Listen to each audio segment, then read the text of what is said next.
Pop quiz. Case study number 1. Miss S is a 58-year-old African-American woman who's admitted to the CCU from the ED with reports of chest pain and indigestion associated with nausea and vomiting. She started feeling ill about 3 hours before admission.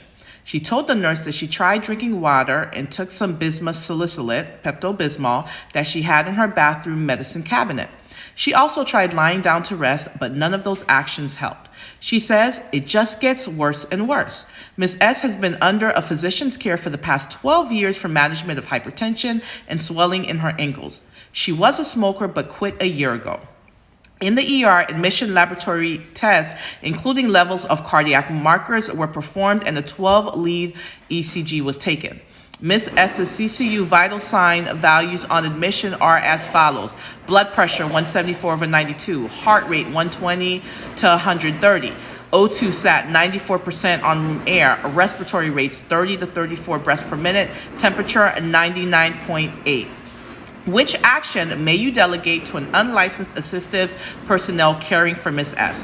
1. Placing the client on cardiac telemonitor. 2. Drawing blood to test the cardiac marker levels and sending it to the laboratory.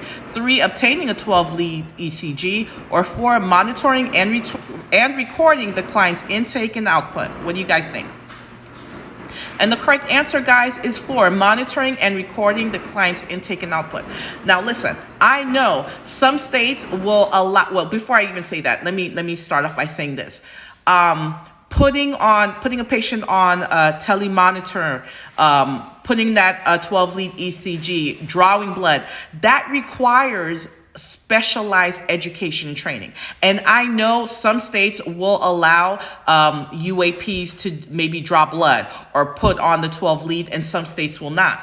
But guess what? All states will allow the UAP to do INOs. All states. In all states, a UAP can do INOs. They can record and report. They can transfer stable patients. They can remind patients of the teaching that the registered nurse or the licensed practical or licensed vocational nurse has already done. So when you guys have questions like this, don't think about, because things vary. If you see different choices that can be possible, go with the answer that's possible everywhere.